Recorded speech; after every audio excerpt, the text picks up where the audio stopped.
It's time for some tweet threads. Mac is a trad wife, pick me type of person. So keep that in mind as I read these tweets.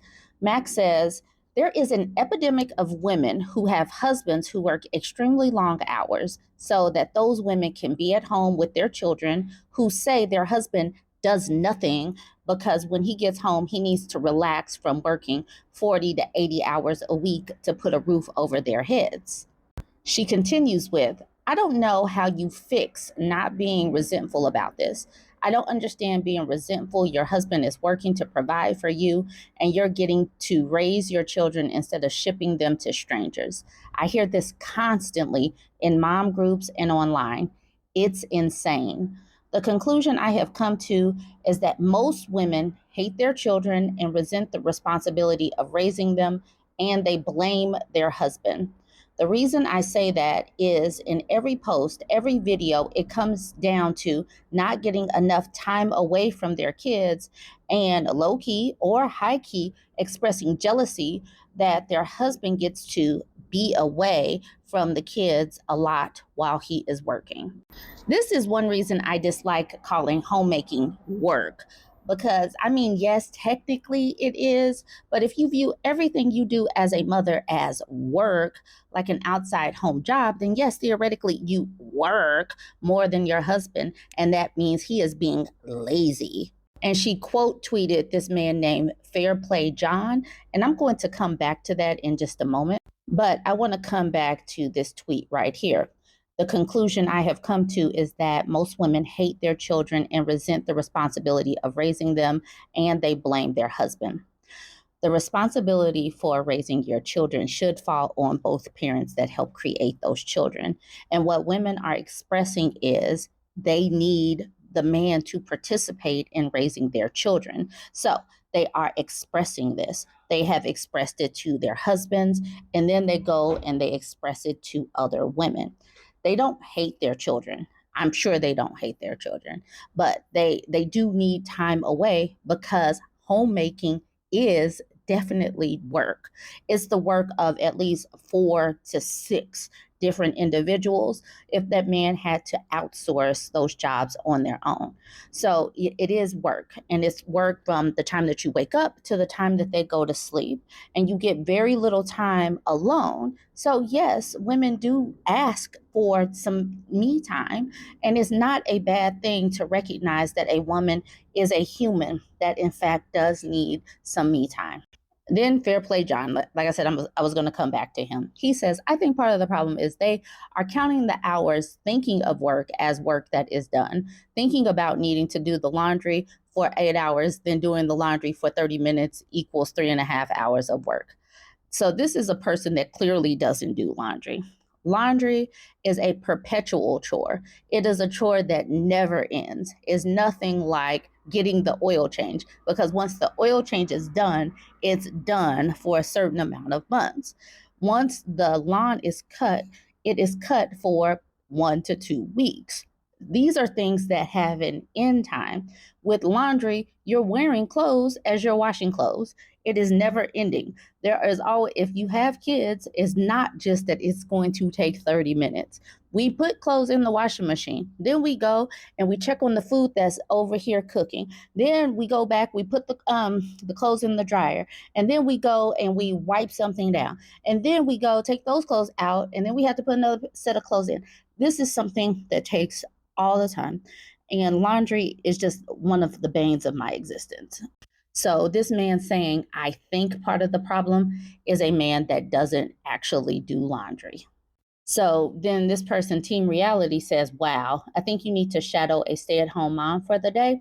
And he says, hate to break it to you, but I'm on paternity leave right now to help my wife as we have a 7-week-old.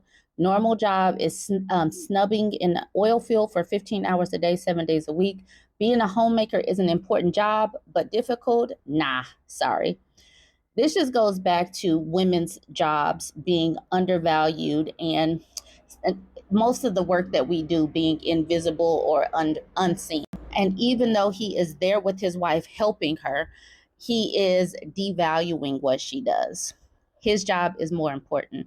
And this is one of the reasons why women are opting out. Enough women are talking about the fact that the men don't want to participate, they get to opt out, and then just asking for help.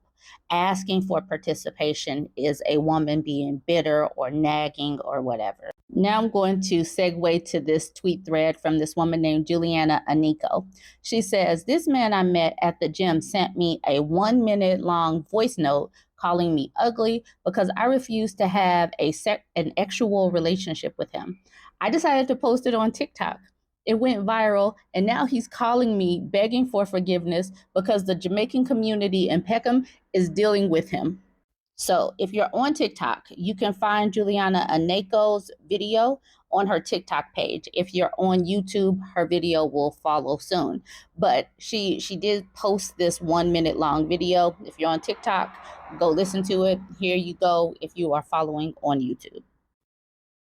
I think most women in the UK have been lied to, thinking that they're pretty or thinking that they're the shit. My friend, I used to live in the US. Hear that? 9 out of 10 of them wouldn't even cut it in the US, no matter what state you choose, especially New York. If you go to New York, right? You'll have the worst time of your life living in New York. Nobody would never even say hi to you. They wouldn't even look at you twice. And it's a fact. But in the UK, guess what? For some reason, they change the standards here, where they're making everybody in one box. So you have unattractive women like you thinking that you're the shit. I've never seen this in my life. Only in the UK you find that, where people like you are saying, you know what, I would like to go live in the US. Please do go and see how the US is make up. It is very superficial, right? Everything there, it's about height, it's about look. For you to get a job in a bank, the UK is different. UK has changed all of that. So I'm just being honest. If you want to hate me for being honest, and like the other guys out there who feed your ego and tell you how sweet and beautiful and attractive you are, but you could hate me if you want, but at least I'm honest.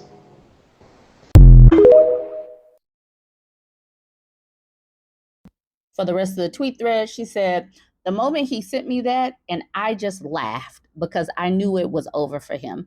To the Jamaican community in Peckham, thank you." These dudes better get out of their feelings being rejected and then leaving these messages, because clearly they don't know how popular people are. They don't know how viral people are. Wanting someone's number and then having the audacity to call them names and insult them when they decline, it is out of control already. But to put it on a voice note, to put it in people's DMs, y'all, we are posting that. People are outing y'all. Y'all better stop this or not, because it gives us content. So do what you want. Deacon says he is insecure or has a sensitive ego. He's also very shallow. Tell him to go back to the US. He probably couldn't get a date over there anyway. That's why he's running his mouth here. The US and UK, he's still single as a Pringle. Ms. Jackson said that voicemail, he needs to stay single with all that toxic negativity. Juliana continues with, "Literally, the crazy thing is he is a serial offender. 6 girls messaged me saying that he's done the same thing to them. I am so glad they are flogging him." Ladies, this is one of the main reasons why it is so important to out these MFers. They deserve it. And this way that people can compare notes. Jay says, "I kind of figured this was repeated behavior. What a loser." And then Chase says, "Flogging? You're Nigerian?" Esiosa says, "He sounds pained. He just wanted you to feel less of yourself." Yes, bring her down 3 to 7 notches. Casey says he has shamed the Jamaican community. Well done, Peckham. Cardi D says, "I'm glad you did that because the other women who turned him down are happy too." And Ari says, "The sweet smell of justice and accountability." This is where we are on things. We're going to continue to do these things, out these people. Now, let me know what you think of these tweet threads. Join the conversation. Don't forget to like, comment, and share.